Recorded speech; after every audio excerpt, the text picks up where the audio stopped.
Are you yawning already, Joey? Yeah, sorry, you were born, man. I was gonna give you the excuse that you have a baby, but you just went straight for my soul. Nice. Got a Coulson. Yeah, so just prepare to. It'll be great. It'll be perfect. Yeah, so just prepare to. Y'all motherfuckers don't watch us play throughout the year, to tell you the truth. I'm gonna be real with you, and I don't care if I get fined.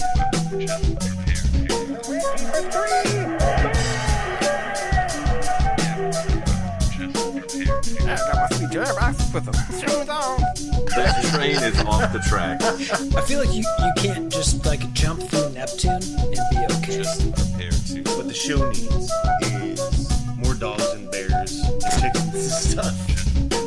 Yeah, so just prepare to be awash in unbelievable goodness. Whoa. What was was there Right. flashing in your screen? Yeah, there, your buddy? video just got hella weird, Joey. Yeah, it's like somebody's taking Mine a did? picture of you. Yeah, it's like somebody just ramped up the brightness or contrast. Yep, that. Yep. Oh. Yeah. So I switched to tab, I was flipping over to a tab that had has the Supernova. no, it's got the box scores or whatever. The core of the sun. Most of my screens are real black or dark, and then that is just pure white. So Yeah. It's really hitting your it T is. zone. Yeah, no, you have a big old flash bulb thing on your head and your cheeks. You look great right now. Okay, you look a little cool. bit embalmed, honestly. Right. This show always starts off exactly how I think it will. So interesting. Close these tabs. It's like All right. it's like a light show over there. I know. It's amazing. All right, I'm gonna do this. All right. Welcome, Pacers fans. You are listening to the Undebeatables, your semi-weekly Pacers podcast. This is episode 564.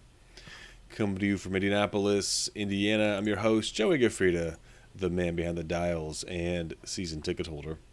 This show, we got Harper back, and we are going to work through the optimal path forward this season for the Indiana Pacers, and we're going to have some Undegoogleables for you as well.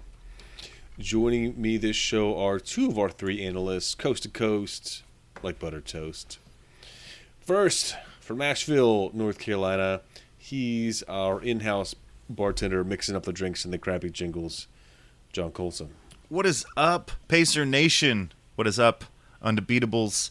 I would like to shout out Harper being back. You look fantastic, buddy. Hair's looking suave. You look great. Joey, you look a little plasticky.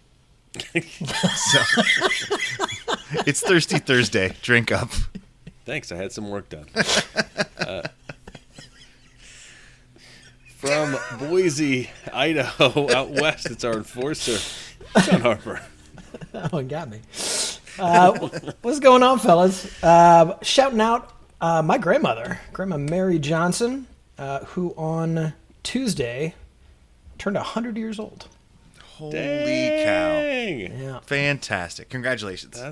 That's awesome. And I also, should- I'm questionable for next week because I'm going to be in Seattle. So there's that. Okay. Does she listen to the show? Oh, hell no. I She thought lived that to was be what was 100 keeping her spending her alive. time like that? No, of course not. When you have limited time, you don't want to spend it listening to us talk. No. I mean, if you're a Pacers fan, you know that this team excels at one thing, and that's taking years off your life. Spoiler alert. Jeez. That's our new motto, I think. Call the marketing I team. feel like I know which side of the argument you're going to be on during this upcoming discussion.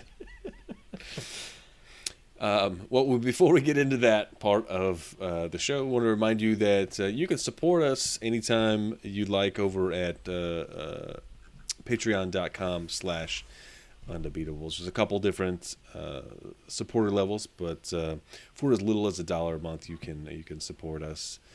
Helps us directly, and you also can get access to some bonus content and Slack and with our community and all sorts of good stuff. So again, that's patreon.com/undebeatables if you want to support us.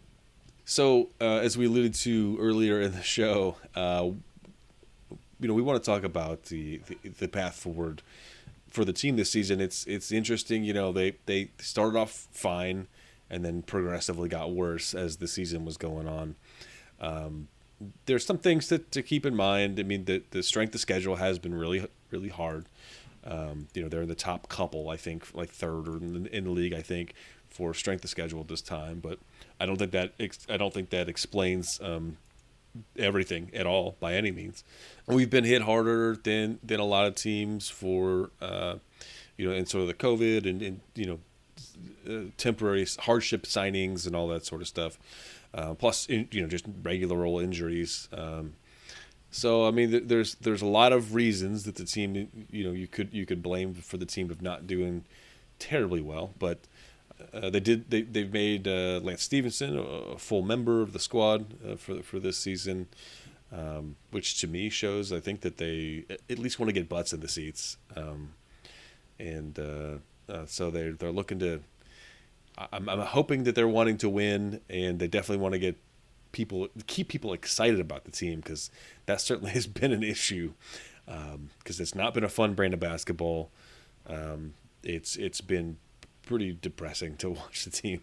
Harper, do you think the team should just go full tank mode or can we make we're third from the bottom in the East, but there's a big gap between where the Pacers are and the actual terrible teams. We're closer to the playoffs than we are the worst teams right now. Yeah. We're third from the bottom in our conference? Mm-hmm. Well, I mean, like, record-wise, not place-wise. Yeah, right, record-wise. Like, if we had, 4 more wins, we'd be, a 7th seed. I'm so Harper, we're... Yeah, we would be. No. But we don't have if we had 19 we wins. don't have those wins. If we had 19 wins, we'd be a 7th seed, so I'm just saying.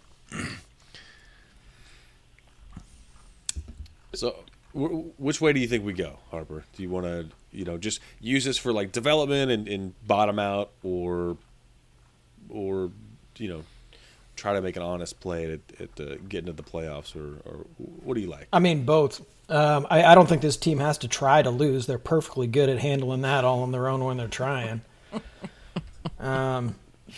But I mean, of course we should be developing our young talent. I mean, it turns out that the guys that we thought were our headliners and blue chip guys just aren't playing very good basketball for us, if they're playing at all. I picked this team to win 48 games going into this season. I finally, drank the Kool-Aid on Malcolm Brogdon after we re-signed him. I love Domantas Sabonis. I think he's far and away our best player. We get this, really great coach in Rick Carlisle. And you feel like things are headed in the right direction. We can start putting stuff together. But nothing actually came together, right? And now it seems like maybe blue chip guys don't really want to be here that much or play for us. And, well, they're on the trading block. That might be part of the problem. Well, they're on the trading block because we're terrible. Yeah. Right? And none of them are showing us a path out of it. If, again, they're playing it all, right? Mm-hmm. The only really consistent piece on our team is Domantas Sabonis. That's it. And if we trade him away, I don't even know what the prospects for this franchise are. Dim, I would argue, right? So, to me, he's a pretty much untouchable player. The second that we trade him, we are just folding up the tent and just moving on, right? And that's like a dark road, I think, for this franchise to walk down, because I don't know how long it takes us to recover from that. We were very lucky to get him out of, an admittedly poor situation that we were, dealt, with Paul George basically demanding out. But the situation wasn't any different with, Oladipo, right? I mean, we've got these guys that we get and are talented and are playing well, and then they're like, yeah, I don't want to be here anymore. So if we can if we can talk Domantas Sabonis into being that guy, that'd be great. We actually do have something to build around. But the reality is that I don't think we've done very much to make him feel very welcome at home. As Colson mentioned, our GM is threatening to betray him at every turn. Went out of his way to not describe him as a superstar, which I think is still something that could be in the cards for him. Although, obviously, nobody's going to the bat for him on media attention either, because Lance gets a warmer welcome every night now than a guy who we want to build our franchise around, and no one in the organization is making sure that, his PR comes first. I just feel like top to bottom right now, this organization is riddled with a whole host of problems and really doesn't seem to be doing much to deal with it at all. So I don't worry too much about the tank thing. I think that'll take care of itself. Will we figure out how to do anything with the draft picks or the trade deadline? That remains to be seen. For my money, I think you got to change something in the organization, in the management, to show these guys that, you're even working towards something. And at this point, I think that's got to be Pritchard. And arguably Buchanan has done a good job with the hand that he has been dealt in terms of getting talent back on paper. But the fact remains that this collection of people is not what we thought it was going to be this year. No, I mean, I agree with you. I think, objectively you can look at this, at Buchanan and Pritchard and say they won a lot of these trades. They got some signings that maybe we didn't think we were going to get. Like getting Brogdon was a get. We saved ourselves out of the. I mean, that's the thing. That's what's debatable, right? But I think we were all pleased with it at the time. I think it was fine, I guess. We were all upset with the Paul George trade and ended up getting us 2 All-Stars, so you got to say that he won that one. And then for sure, he won it. Flipping Oladipo into Karis LeVert, I think we were all happy about. Like, I think we were all excited about it. Exactly. Like, he's done the things that we want him to do, but what the whole he was of in a it tough is not- situation. Yeah, and I think the extensive coaching search that brought us whatever his name was, Bjorkgren, Nate Bjorkgren. Was Old Nate. a huge swing. New Nate. It was a huge swing and a miss. And, you've got to do a little bit of research. I mean, that's a fireable offense. I mean, just hiring that guy and putting him in that position alone is a fireable offense. I agree. And it's impossible to argue that didn't do deleterious damage to this franchise. Yeah, I think psychological damage to all these guys. Like, I think this is part of the reason why maybe they're not, a cohesive unit. I mean, I don't know. I don't know what happened in the locker room, but I mean, it seems highly logical. Like I said, I think that this collection of talent is excellent. Good enough to win 48 games. sure. Yeah. And you guys like Brogdon more than I do. Yeah. But yeah, I'm slowly coming around to your side. But that's the thing, right? I mean, with a franchise, with an organization, with the damage that was done last year, which is all behind the scenes, right? Because we were scratching our head all of last season too. Why isn't this team performing? Why can't we figure it out? Well, it turns out that our coach was a psychopath, and that's not great. We didn't know it. We didn't know that because that's not something that the organization is going to tell you. And again, I don't know what's wrong here. I know that Carlisle has a very good track record in the NBA, right? Over decades, including with our own organization. Yeah. So it's hard to throw shade at him. I mean, I'm doing some of that on the pod. I don't know if you've listened the last couple of weeks. I'm throwing a little bit of shade at him. I did. He's just, and look, it's hard to say anyone on this team besides maybe Domas is overachieving, and Lance, of course, stipulated. But of course, Lance. Thank you. Outside of that, it's hard to say anyone is overachieving, and that includes Carlisle. But he inherited his situation, and we know he knows how to get from bad to good, right? So I don't know. I tend to look inward at this point more than at Carlisle, who just showed up to this mess. Sure, but why are we worse than we were last year? I mean, it's the same team, a team that we think with a good coach could win 48 games. When's the last time we were 10 games below 500 this far into the season? Like, has it? I can't figure out time. Maybe under Jim O'Brien, but probably not. Probably not maybe Larry Brown's last season, maybe, but probably not. Like, we're talking about we were kids. We were babies probably the last time we were Probably. 10 games under 500 this far into the season. And it doesn't make any sense to me. Like, I get that we've speculated that these guys are just a bunch of introverts and they're not talking on the floor. You know, I thought that was a real great realization that Jason put out from Torrey Craig, which is this is the quietest team I've ever been a part of. You know, they're not, you know, and if you're not talking on the floor, you're going to lose. Yeah. You're not, you know. But I don't think we should confuse introversion and communication. What Torrey Craig is talking about is a lack of communication that has nothing to do with being introverted or extroverted. It's just these are guys who are not engaged with their task and with each other and getting the job done. That's a very fair right? point. Yeah. And introverts can be perfectly phenomenal leaders, right? Right. And yes, you both are an example of that for sure. So, Jason and Joey, yes, I agree. I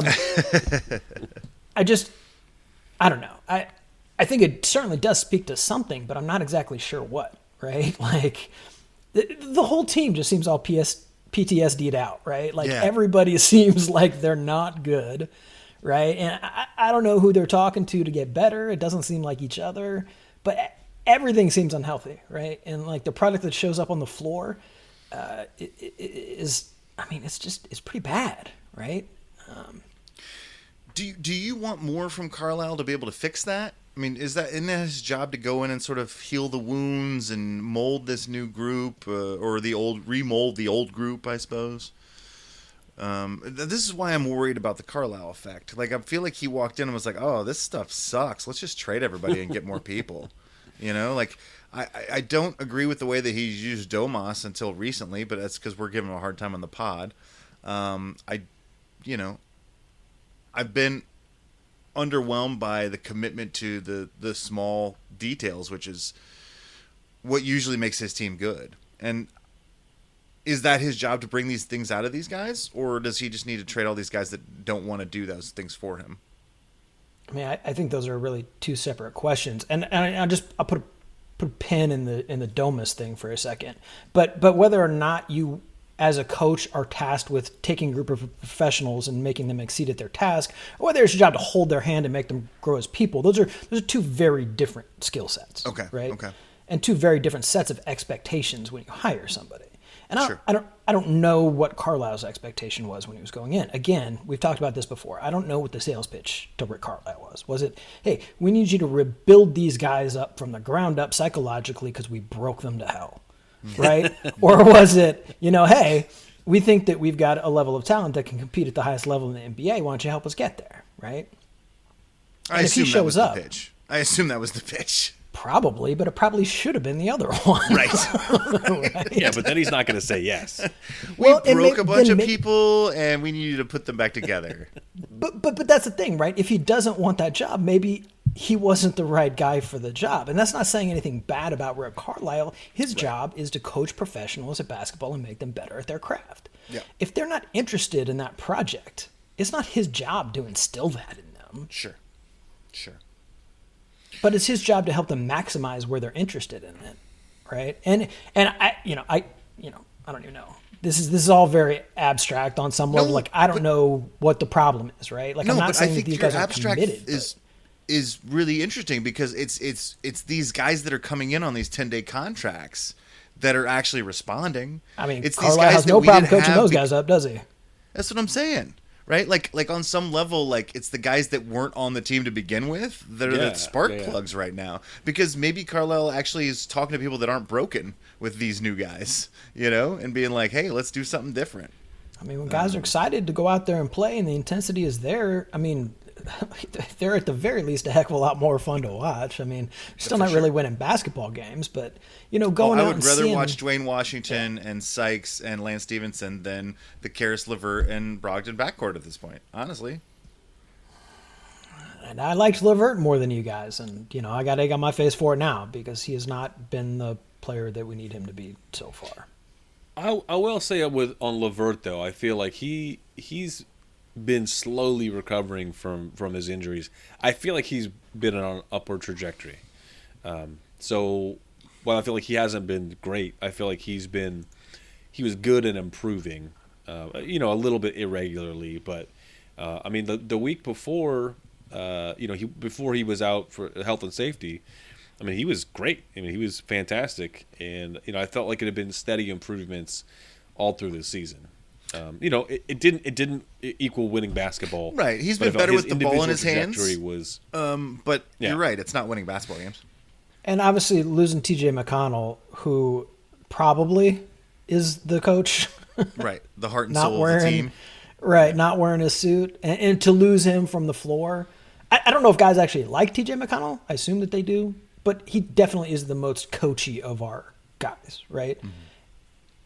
And just to put that in context for you, I mean, he's a guy that we re-signed for a lot less than maybe some of us here thought that we could, because other teams just didn't want him. I think what Jason said was he has more value to us than he does to other teams, right? Which I thought was very insightful.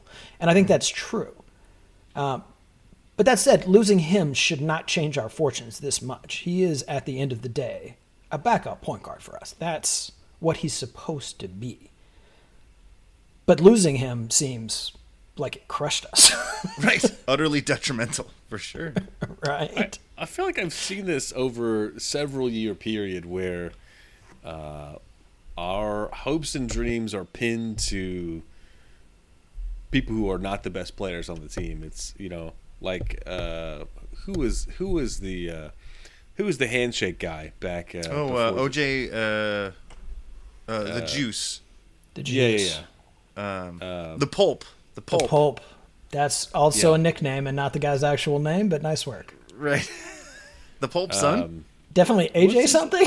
Orlando Johnson. Orlando Johnson. Orlando There you Johnson go. is OJ. Yeah. So I mean, like we lost that guy. We traded, we cut him, and then suddenly our Right. team was terrible. The team fell apart. Yeah. And I mean, I feel like that's one of these things, and there's just all these things that are just really wrapped up in these. These are like load bearing. Load-bearing walls that we're tearing down. They're like our load bearing walls for some reason, and we're just like discarding them. It's like, oh no, we're good here. Yeah, and I mean, it's tough to watch, right? I mean, it was, 2 years ago, we had a collection of guys that were really fun to watch and worked really hard out there. And going into the bubble, I mean, how fun was that when, we got Warren out there and it was, as good as anybody in the bubble, right? And again, I can't speak to his injury and maybe we don't know a lot, but it just doesn't seem like he's that excited about playing for us, right? And it's sort of heartbreaking, right? And I don't know what the organization is doing to fix it either. Like, what have they done, to help Domantas Sabonis become the superstar that we need him to be? Like, what are they doing for him on a day-to-day basis? What are they doing for TJ Warren to get his profile up? Like, these are things that the organization need to do in order to develop this alpha star that they want. Like, what are they doing? What's their part? They just want to sign it. They don't want to do anything about it. They want. No, seriously, I'm not even kidding. Like, they want an Oladipo to walk in the door and be that guy. They had him. I know, and it made everybody's job fun for a little bit. And then they he lost left, and him. now their job's not fun anymore. Yeah. So I've got a real quick. This is I suppose, a mathematical question. And you know how So you don't know the answer to the question you're about to exactly. ask. I is my do not assumption. like math. I do not like math at all.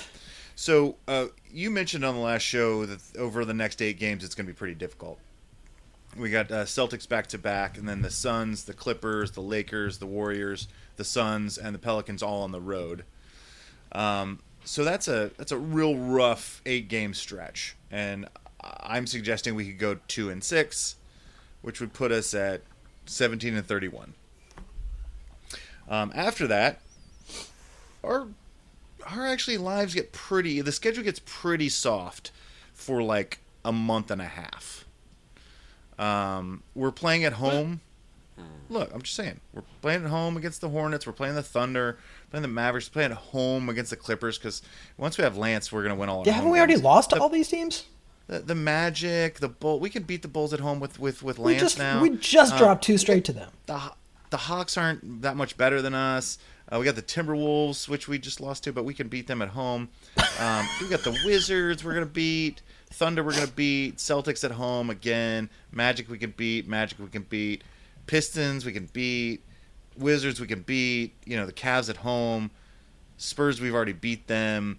What I'm saying is these are winnable games. We can play above 500 ball for a month and a half. Okay?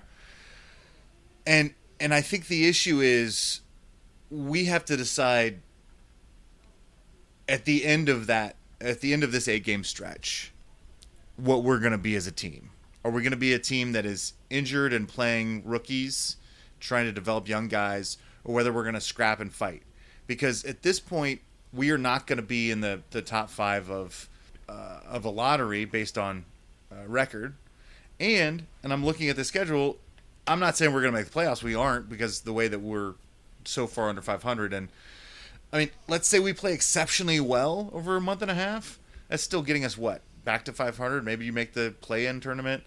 That destroys your lottery pick. So I just think, for me, I'm going to be real interested in what happens in a week and a half or in 2 weeks. Are we signing Lance because we want to win?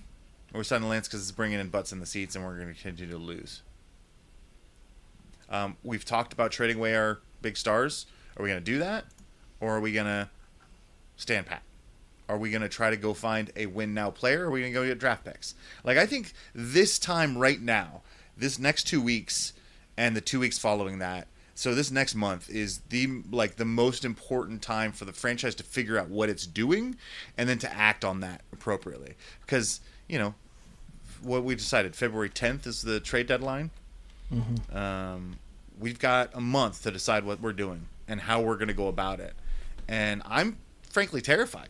I just don't I think we don't have a vision. I think we're stuck in the middle. We want to keep winning, but we also are not very good. And so I think we're going to end up with the 8th worst record and, probably the 10th lottery pick or something like that. Yeah, but you can do a lot with a 10th lottery pick. We got Duarte and passed, by the way, on Moses Moody from the 13th spot, right? Yeah. I just, this isn't a team that, from its owner, is willing to accept tanking. Yeah. Not in any overt I get sense. it, but are you really going to bring a bunch of people into the field house being a 7-game, 10-game under 500 team all season? Going 31 and 51? Based on current data, the answer is no. But, even before we knew how bad this team was, we weren't getting butts in the seats anyway. So if you're throwing away a season, this would be as good as one to throw away as any. Look, Simon says that, he doesn't want to tank. It's never something we had to do. You like that, didn't you, Joey? Joey's stifling giggles. But he basically told Pritchard and Buchanan, I don't know how things work in basketball organizations, clearly. He told Buchanan, hey, we can't tank, right? This is never something we had to do under Donnie Walsh, and we don't expect to do it now. And that's all fine and well. But if the goal is to win a championship, not doing it is not going to get us there, right? As much as I love Domantas Sabonis, he's not good enough to be our best player on a championship team. He's not that good. And it's improbable that he will ever become that good. So we need a lot more talent. And that's only going to come at the top of the draft order. And since we're not willing to do that, and at this point I would argue that Buchanan and Pritchard aren't good enough to build that organization through trades or free agency. I think they've demonstrated that. But we just talked about earlier in the show that they won all those trades and they've done these really good signings and we were all happy with them when they happened.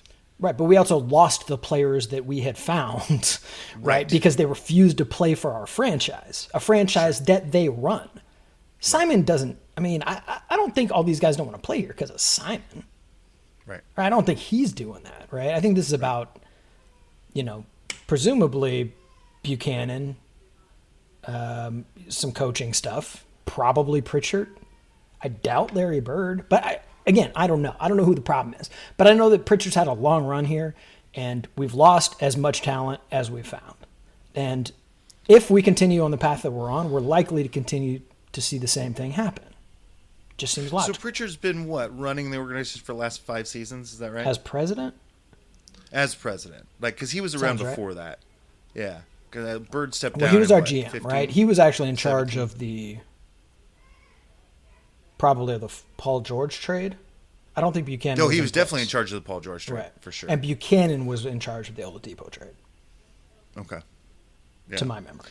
Trying to think when Bird stepped down. That was probably 2017, maybe. Yeah, so let's say 5 years. Yeah, and him and Walsh, and they're still around, right? But I Oh, yeah. just I Well, don't think you can call Bird on his rotary phone anytime you want. exactly, and he will put down one of his Miller Lights and hold the phone with the other.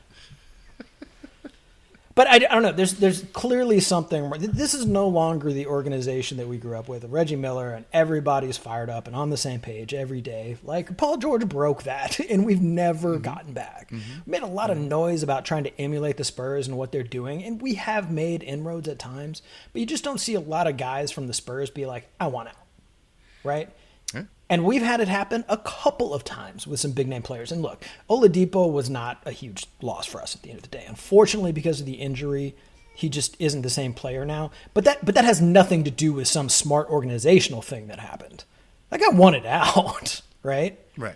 And he just happened Well, to be ravaged by injury. Those are two unrelated things.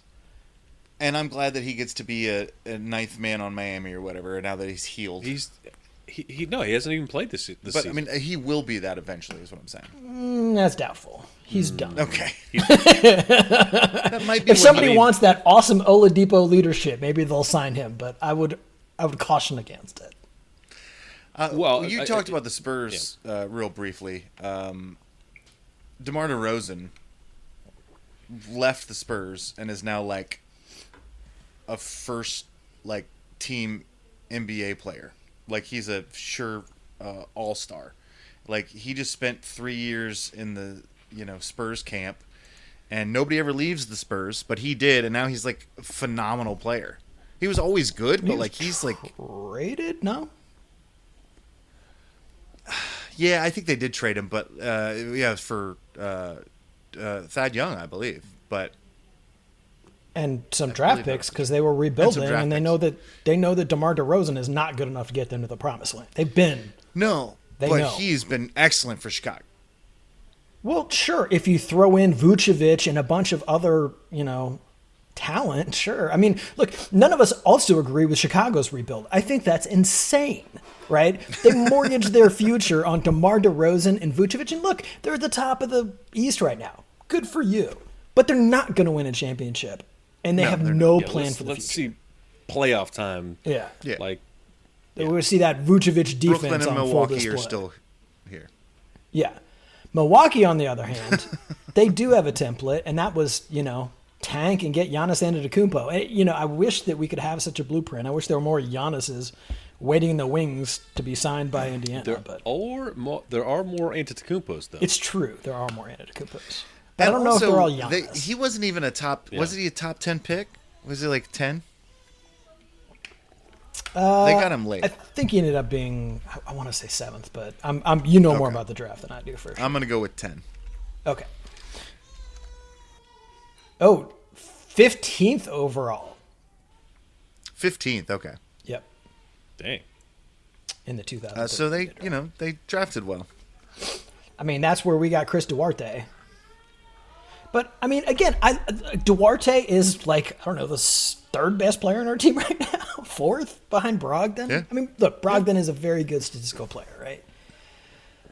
But we did pick a guy who's got a shorter NBA lifespan rather than picking up a project because, I mean, obviously we like the guy. Part of that has to be because we do think that we can win now. And if you're future planning for this organization and you're as far off on the future of this Pacers, this collection of people as I was, I mean, you probably need to be fired. They don't pay you. They don't pay us at all to make these speculations. And, We're and I allowed was to be way this far off, right? They also have all the intel that I don't have. I don't know what's wrong with this team. I honestly cannot tell you. But there is something very, very wrong with this team. You know what Joey's going to say? They didn't have Lance. Did it? Or Hey, Pop. that's Or Pop. or Pop. Or Tim Duncan. That's right. All those things they don't have, but also, Harper. I know you tend to, with your predictions, you like to, hedge on the conservative side, so you're not sad. The one and time. with the Pacers, See what happens? yeah, and now they're way under. So I don't know. This is on you, I guess. That's a fair critique, guys. I think that's totally fair. It is my fault that the Pacers are in these dire straits. It's not going to help our listenership, I think, for the problem. I think they take those leads into halftime sometimes, and they've just got a picture of Harper. They just circle it and say, you know what to do here. Just trip over And your just shoelaces in the second half. And they say, I heard they say, like, what's the plan for the fourth quarter? And Carlisle just says no. That's.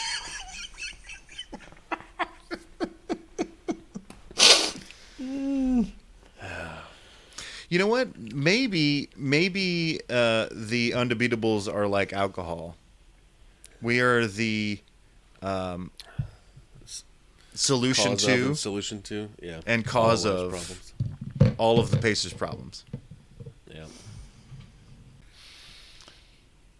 I think to wrap this conversation up, I don't disagree with all those things. I'm hoping to get some good player development this season, and I'm excited. I think I hate doing this, but like Lance has brought like such the energy that we wanted, and it's not just him. It's infectious to the other players. So I'm hoping some of that can wear off on the rest of the team.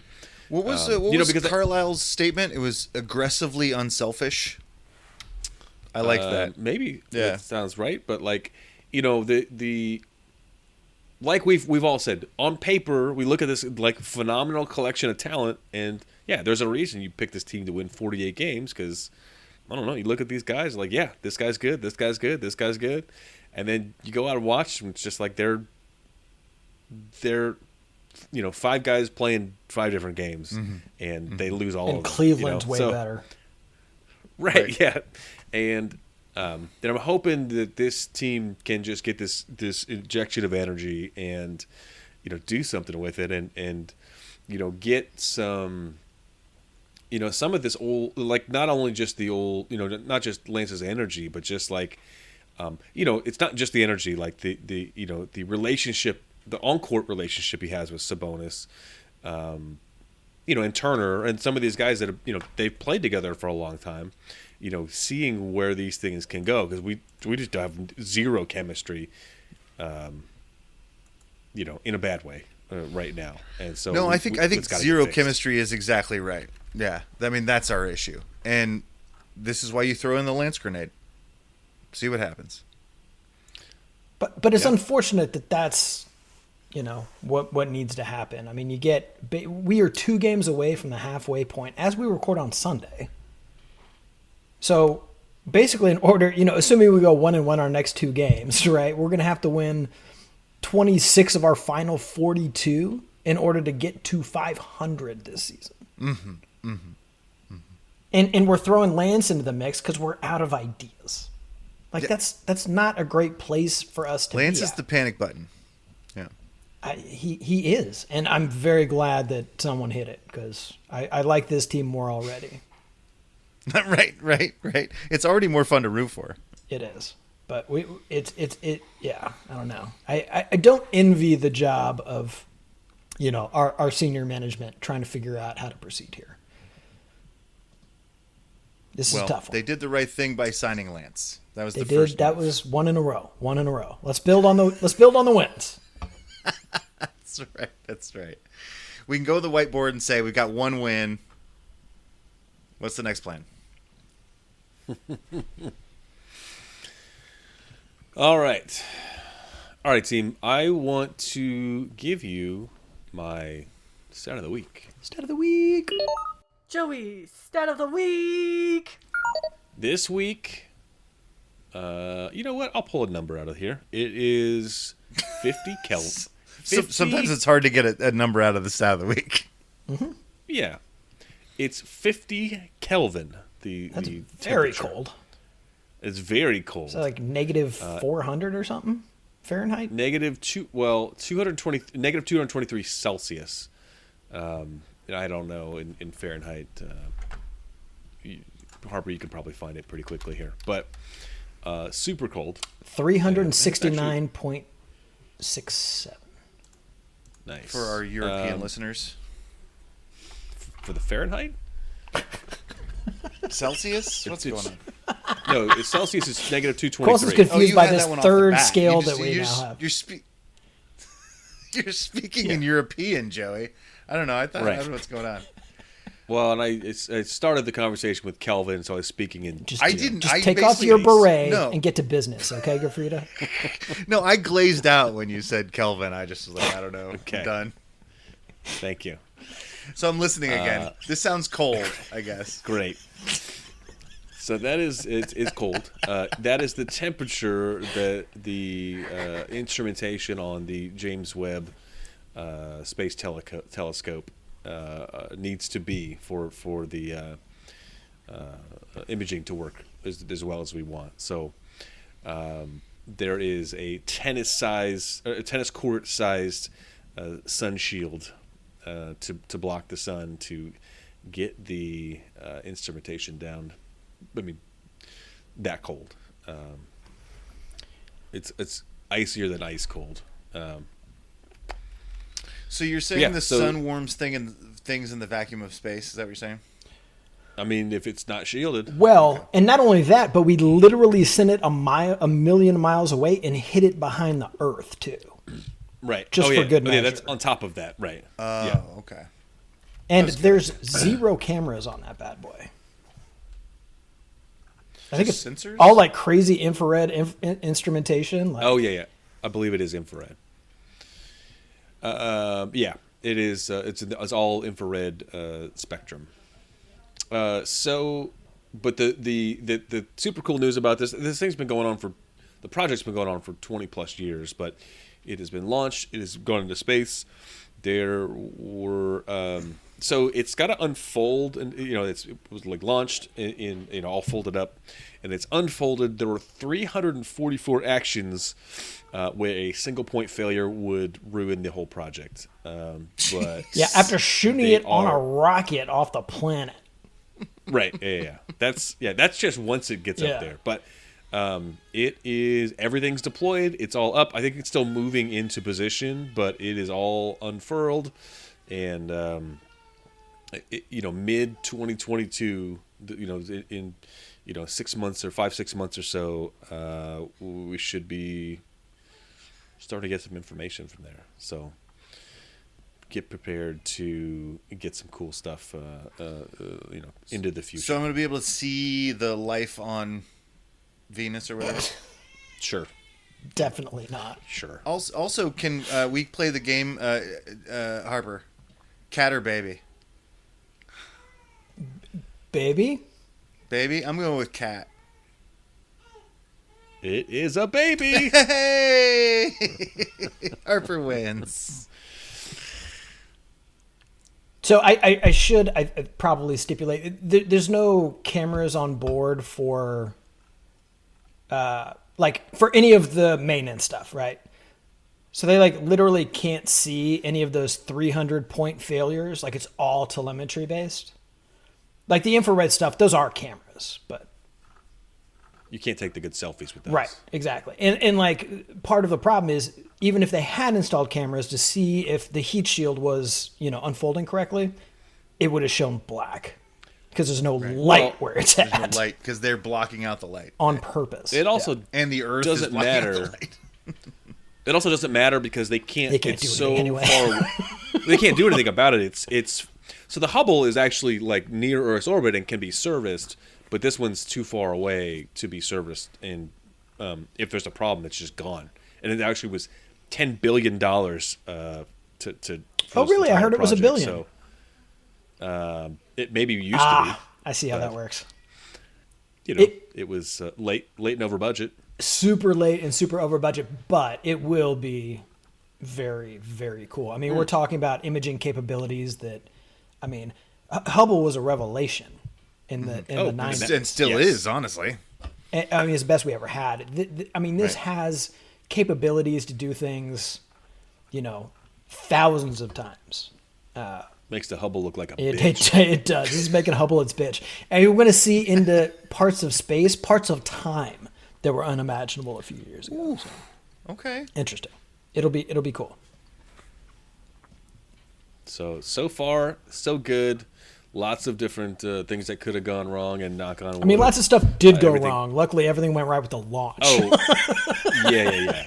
I mean, lots of stuff did go wrong before. You know, there were so many setbacks because things weren't working right. But it's an amazing piece of technology, and it's out there. It's working. So far, so good. And That's what she said. yeah, just so far, so good. So shout out to NASA and all the people that worked on that. Shout out NASA. Yeah, shout out NASA. So way to keep it cold. Yeah. I'm not even sure that they had the Blue Mountains on there to make sure it's cold enough. I don't know what kind of archaic system they're using, but I would love that they just had one camera and it was just on a Coors can. it's just mountain cold. That was it. Just making Oh, sure you that think they just- the mountains are blue. As long as the mountains are blue, we're good. Dude, I guarantee you can get Musk to send that up on his next satellite. He will do that. No We need to endorsement tweet him needed. immediately. Absolutely. Sweet. Cool. Well, do you guys have anything else for this week? I just I'm holding out for that. I'm assuming at this point we're 2 games into a sweep of a week per Joey's prediction. That's right. Yes. That's right. Uh-huh. Sweet. Looking forward to that basketball. This is the big yeah. turnaround, Harper. We We're got on, Lance. We're to on fix Lance everything. Ave. We turn the corner, just strolling down Lance Ave. We've lanced that boil. Ugh. It's just Okay. grosser It every is time. time to get out of here. And over to CVS, apparently. So You can should I find name us- the last episode Lance Boyle or this one? I mean, it's a 2-parter, obviously. Just make it a two-parter. It's a double album of nonstop Lance bangers. Boyle Part 1, Lance Boyle Part 2. And then he's going to be like, the numbers keep dropping for listeners. I don't get it. Somehow our WebMD hits are going up, though. I don't know. It's very strange.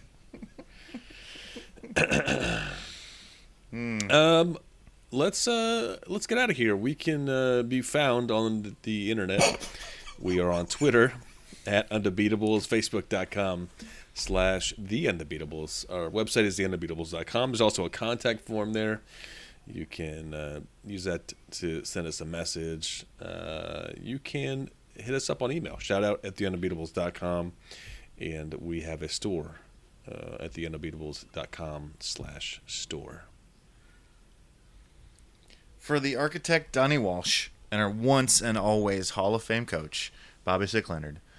Turn out the lights, the party's over. What if we could get some NASA funding? Do you think they could fix the Pacers? Sure. I mean, the key is you ask for $1 million, Right. and then you turn that million into like $10 billion. Right. The budget expands to Yeah. $10 billion. Yeah, Yeah. obviously. I always said that if you want something 5 days late and $500 over budget, call me to do a construction project. But I think with NASA, you could say, do you want something 5 years late and $10 billion over budget? You can call NASA. I like it. Or Congress. So let's just have them fix the Keep signing Pacers. We those just have to wait a while. We just have to wait a while. Yeah. But the results are worth it, so I'm not complaining. No. There is no competition to NASA. It is the only way that this stuff gets done. So either pay for it or Yeah. don't. Right. Shout out, It's NASA. true. Shout out. Unless you just want Jeff Bezos to be in charge of that, or Elon Musk. Ooh, I'm out. Nah. I'm out. No? I really liked good. it when we landed stuff on Mars. That was cool. Elon Musk is your dude. Yeah. Oh yeah, he's gonna send people. Yeah, that's what the whole car thing Not- is about. It's just a really long road to get people to. He's using that funding to get you to Mars. That's what it's all for. Okay. Well, he's not invited me to Mars yet. No, he so- did. He put out an open thing where you can apply to go to Mars. He just didn't apply. Oh. Well, you're did not it on cost Twitter. money? To apply? No, he's asking for volunteers to die in space. Oh. You can do that for free. Okay, cool. Yeah. Oh, what do I have to do? Die in space and write an essay. I mean, but what's my qualifications? I feel like I match all of them, right? I assume it's unemployed, unhomed, Yeah. uncoupled, with a crummy podcast. Check. Yes. They don't want people up there with families. And a psoriasis of the liver, right? Is that also part? They could argue you died of other causes. Yeah, I think you do check all the boxes. Good. Now All right, you need to I'm write gonna a good sign essay, up. and I know I'll you're let good you know how it goes next week. I could write an essay. Yeah. Oh, don't I know it, buddy? You wrote lots of mine for me in college. You're not supposed to tell the public that. That could somehow come back and get you, haunt Yeah, you. I'm sure Change your McAllister is grades listening and to this, just not- waiting for a chance to yank my degree. Oh dear. Okay. We should probably stop before Harper gets thrown out of college. Get thrown out of college. Yeah. It's a really unsuccessful pod. Okay.